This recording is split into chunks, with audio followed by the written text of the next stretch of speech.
We've already talked a little bit about colors, but we've only talked about named colors. And in named colors, you only have 141 options. There's a lot more shades and tints and hues than just those 141 though. So how do we get those other ones? When it comes to SVG and quite a bit of technology, we can use hex codes. So how does that work? So this is essentially your basic color wheel with hex codes, and we'll talk more about that in a moment.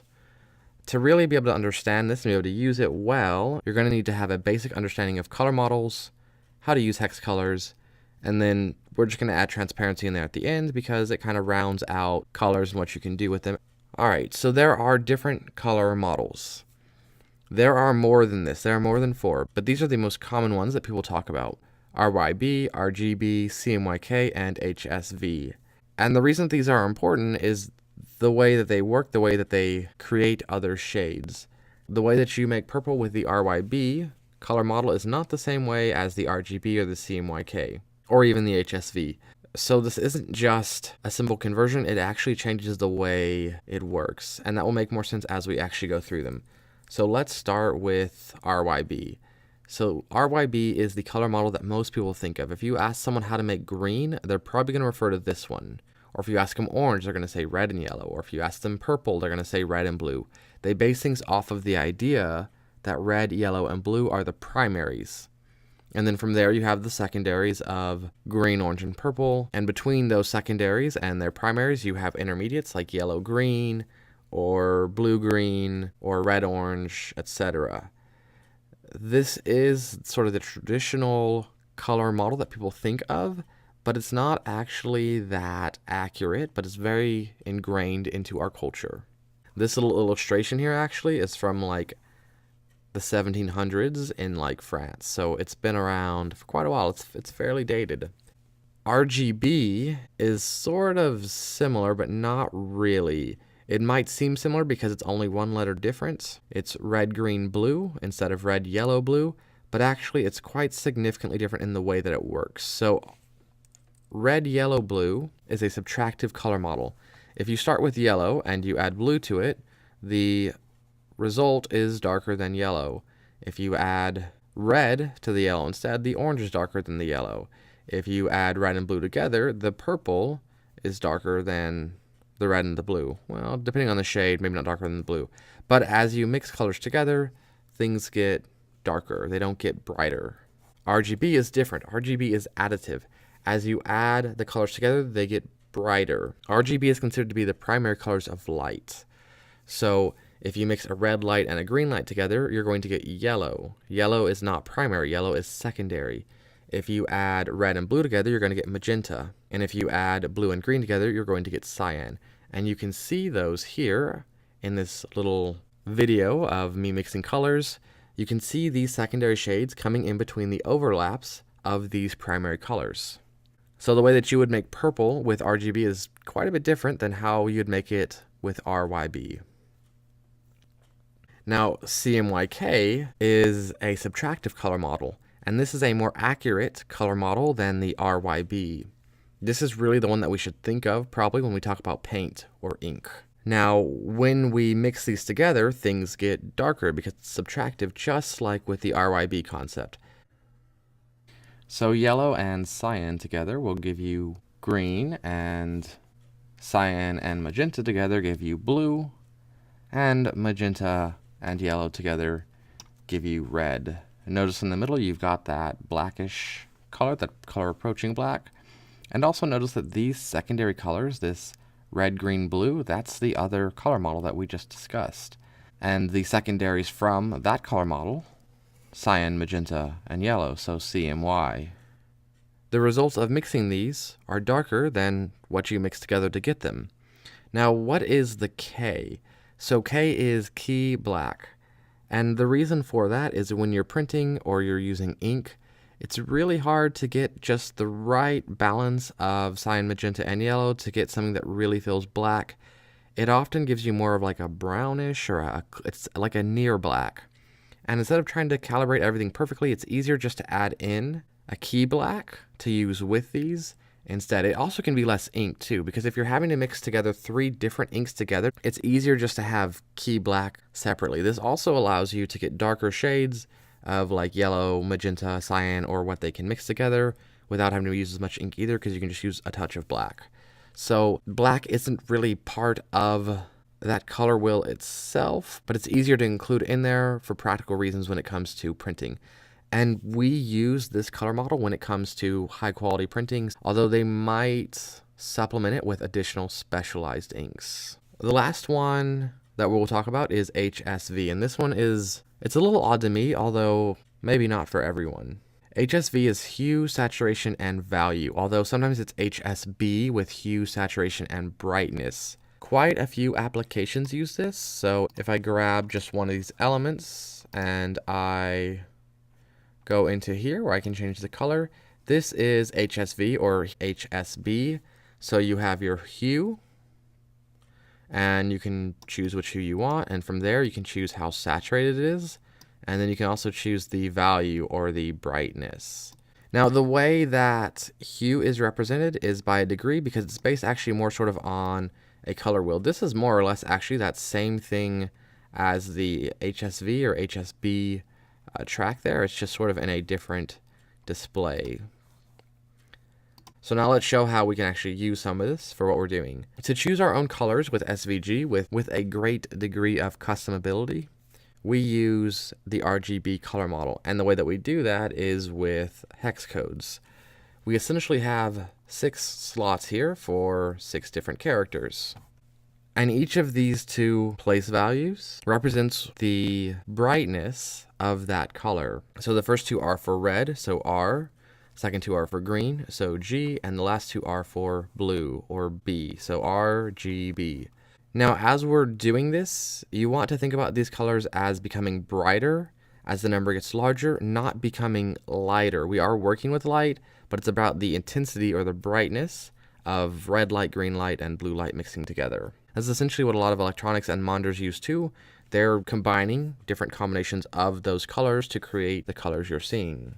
So hex does represent the number 6, like hexagon, but that's not really where this comes from. The term hex code is actually short for hexadecimal code. The fact that it happens to be a 6-digit code is just sort of coincidental. The actual term comes from the way that these values work. It's not a 0 to 9 scale or a 0 to 10 scale or however you want to think about it. It's actually a 0 to F scale, which if you convert that into regular decimal is 0 through 15. So there are 16 values total, counting that 0. That's the hexadecimal. 6, 10, 16, because backwards. So the way that it works is 0 through 9, you already understand.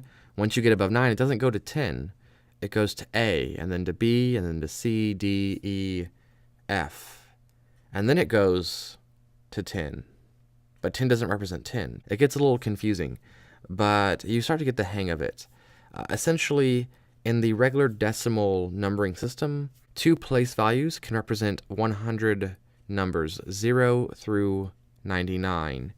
If you're on a hexadecimal scale, 0 through FF can represent significantly more. It can represent 256 numbers, or 0 to 255. So this gives a much broader range in the value of each of those 3 colors, in the intensity of red, the intensity of green, and the intensity of blue. So we mix the values of those 3 different colors across the 6 values to create colors. So what does that actually look like? This is what it looks like. So here are some hex colors. All Fs, that's the maximum amount, right? F is the highest, so FF for red, FF for green, FF for blue. That will give us the brightest possible color, which is white. FF for red, 00 for green, 00 for blue will give us pure red, a bright red. This is green. This is pure green. It's a bright green. And this is blue. So 0000 and all blue.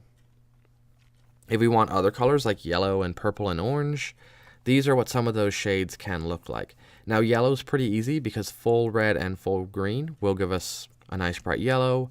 Purple and orange are a little bit harder because full red and full blue together gives us magenta, not purple. So we have to tone down one of them a bit. And to get orange, orange is a little tricky as well. So we need a good bit of red and we need a good bit of green, but not too much that we start to get yellow. So we have to figure out how to tone it down a bit to get an orangey color. And then if we want no color at all, if we want black, that's 0 across the board. No red, no green, and no blue. Of course, we can make a wide variety of other shades. A different sort of blue, kind of more of a pumpkin-y or squashy yellow, more of a coral red. So we have a lot of different choices in the shades that we make by manipulating those numbers. And the more that you play with this, the more that you'll get the hang of it. So let's actually open one of the previous files I was playing with. This is the lines SVG graphic that I was playing with a little bit, which became a polygon element with some links in there, some hyperlinking. So we were using named colors, but if we want to change that, like if I want this to be maybe not a bright green, but a darker green, I can do that too. So we start with a hashtag or a pound sign, and then the different numbers. So if I want a greenish color, that means I'm going to be high on the middle two values. Now, if I don't want a bright green, maybe I want a darker green, I can tone these down. FF is the highest. That represents 255 out of 0 to 255. So maybe I choose like 99, and I can save it. And instead of orange, maybe I want kind of a yellow-green. So we know that full red, full green, and no blue is a pure yellow. If we want more of a yellow-green, then we probably need to tone down the red some, but not the green. So maybe this is like AA. So if we save it, and we open this, let's see what it looks like. There we go. We have kind of like a nice deep green on the outside, and our inside is a yellowish green. So as you play with these, the more they'll start to make sense.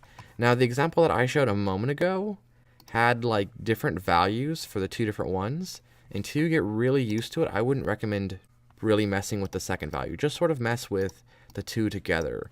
So like, if you're going to change this to 3, don't do like 30 or like 31. Like the change is very not significant. Just do completely 33. Keep them together. And if I refresh this, slight change, very slight. If I move this up to 35 and I save it and I refresh this, there was a slight change there, but I'm not sure if it was even noticeable. However, if I move this up to like 55 and I refresh, that was still a slight change, but it was at least noticeable. So move these up together. You actually can use just 3 characters if you want to as well. So if I refresh this, no change. If I significantly change it and refresh, big change. When you use only 3 characters, it's essentially doubling each one. So A0A is the same thing as AA00AA. It just doubles them, and I can refresh it. So it might be easier to play with it as just 3 characters for now as you get the hang of it to kind of figure out how it works. And the last bit that I want to go over is transparency. So the way that we can use transparency is with an additional attribute called opacity. Essentially the same term, more or less. Transparency basically means how see-through it is. Opacity is sort of the opposite, how not see-through it is. They're like the reverse terms, right? We do this by setting a value between 0 and 1, so like 0.0, 0.1, 0.8, 0.9, etc. The closer it gets to 1, the more opaque it is, the less transparent it is. So let's play with that a little bit. We have this text behind this object, so that should allow us to see how well it works. I'm going to move that text down a little bit, just so that way part of it is behind the fill and not just the stroke.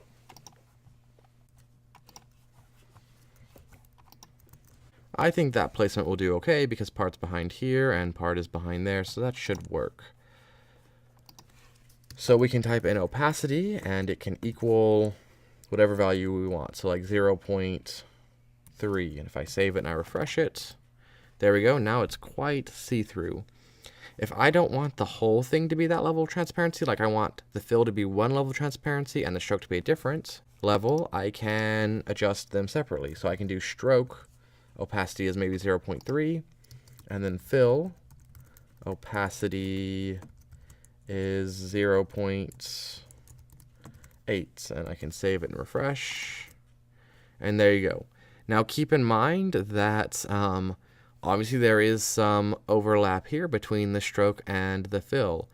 Because the fill is darker than the stroke, you can see through part of that stroke to see the fill here, and that may not be quite the effect that you want, but that's kind of how it works because the stroke is centered along the edge of the shape, and that's just how it is.